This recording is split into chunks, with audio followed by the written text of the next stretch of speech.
बऱ्याच वर्षानंतर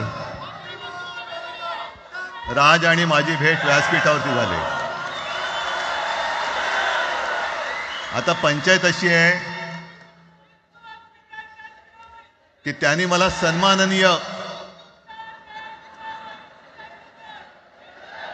उद्धव ठाकरे असं बोललेलं आहे.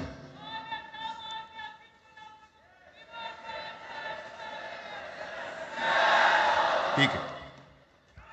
आणि साहजिकच आहे की त्याचंही कर्तृत्व आपण सर्वांनी पाहिलेलं आहे.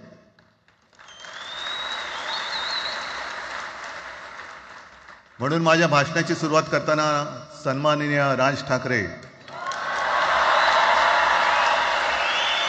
आणि जमलेल्या माझ्या तमाम मराठी हिंदू बांधवांनो, भगिनींनो आणि मातांनो,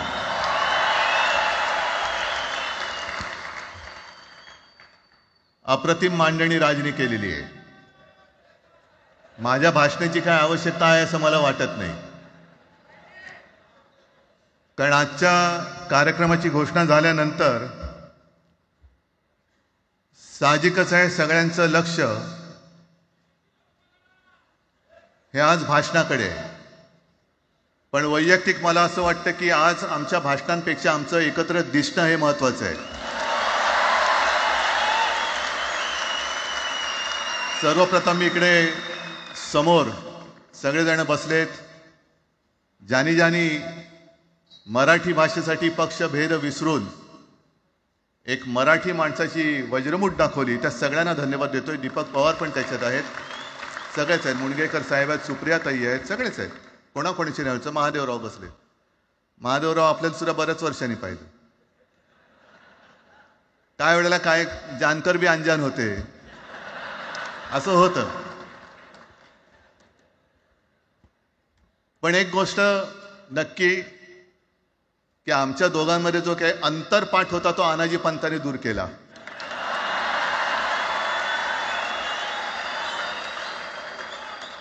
आता अक्षता टाकण्याची काय तुमच्याकडनं अपेक्षा नाहीये. एकत्र आलोय एकत्र राहण्यासाठी.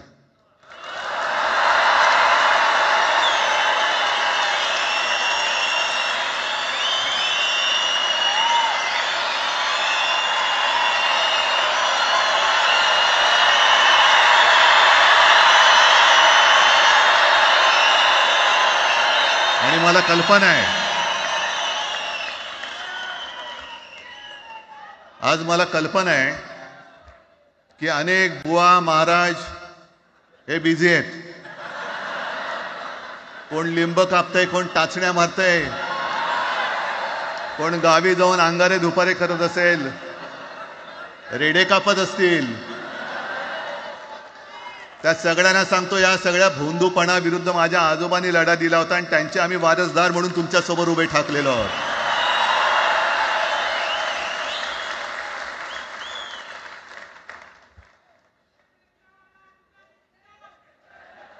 नाही, हे सगळं आपणच करून ठेवलेलं आहे.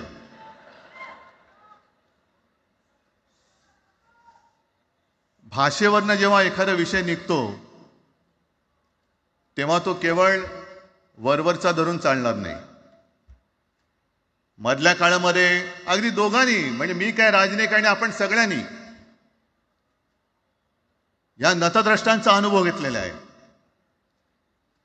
वापरायचं आणि फेकून द्यायचं. आता आम्ही दोघं मिळून तुम्हाला फेकून देणार आहोत.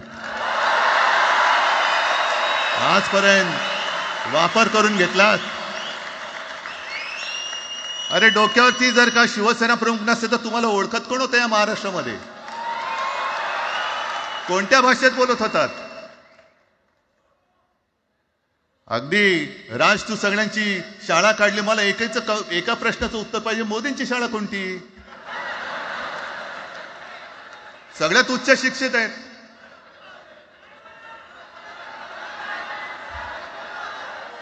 पण हे जे काय यांची मध्यंतर मी बोललो ना, भाजप ही अफवांची फॅक्टरी आहे. मधल्या काळात त्यांनी सुरू केलं होतं. उद्धव ठाकरेने हिंदुत्व सोडलं. हिंदुत्व ही कोणत्याही भाषेची मक्तेदारी नाही. आम्ही अस्सल मराठी बोलणारे तुमच्याही पेक्षा जास्त कडवट कट्टर देशाभिमानी हिंदू आहोत. तुम्ही काय आम्हाला हिंदुत्व शिकवताय? अरे 92-93 साली जेव्हा जे काय घडलं, देशद्रोही मातले होते, तेव्हा मुंबईतल्या अमराठी लोकांना सुद्धा हिंदू म्हणून माझ्या शिवसैनिकांनी, शिवसेना प्रमुखांच्या शिवसैनिकांनी व मराठी माणसांनी वाचवलेलं आहे.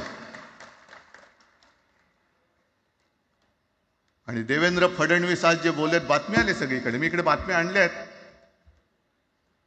भाषेच्या नावाखाली गुंडगिरी सहन केली जाणार नाही. जर महाराष्ट्रामध्ये मराठी माणूस न्याय मागण्यासाठी आंदोलन करत असेल आणि त्याला जर का तुम्ही गुंड म्हणत असाल, तर आम्ही गुंड आहोत. आम्ही गुंड. न्याय मागणं म्हणजे गुंडगिरी नाहीये. आणि जर का गुंडगिरी केल्याशिवाय तुमच्या दरबारी न्याय मिळत नसेल, तर आम्ही गुंडगिरी करूच.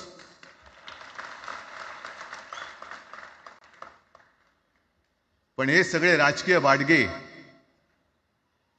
देवेंद्र फडणवीसांची आजचं वक्तव्य म्हणजे मला संयुक्त महाराष्ट्र चळवळीच्या वेळेला सखा पाटलांनी केलेलं एक वक्तव्य आठवते.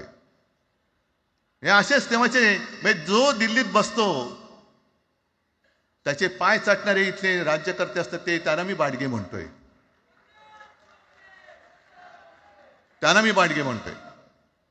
कारण संयुक्त महाराष्ट्र चळवळीमध्ये मुंबई आपल्याला आपण मिळवली. आपण म्हणजे आपण मराठी माणसांनी. तेव्हाही तत्कालीन जे सत्ताधारी होते, हो अगदी काँग्रेस होतीच ना तेव्हा सत्तेवर,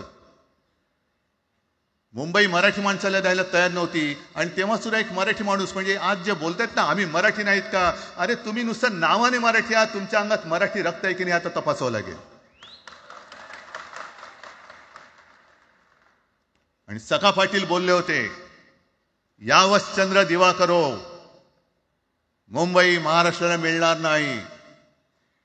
कशी नाही मिळत? झुकवलं, वाकवलं, गुडघ्यावरती आणलं मराठी माणसानी. आणि मुंबई आपल्या हक्काची, तुम्ही आता जी घोषणा घेतली ना, दिली ना, ती मुंबई आपल्या हक्काची आपण लढून आपण मिळून घेतली.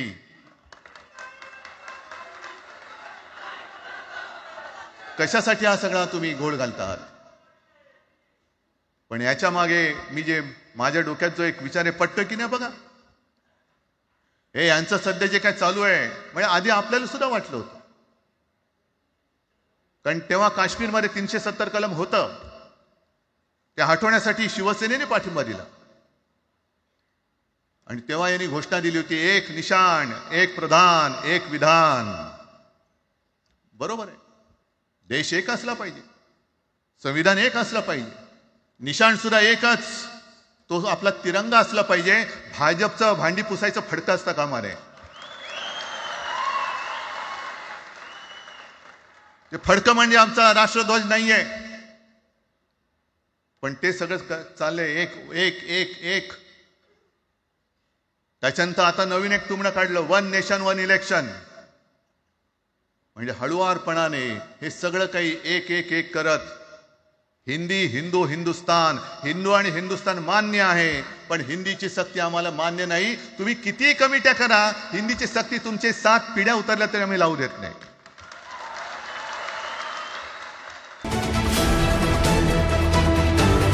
VPL यूट्यूब चॅनलला लाईक करा, सबस्क्राईब करा आणि बेल आयकॉनवर क्लिक करायला विसरू नका.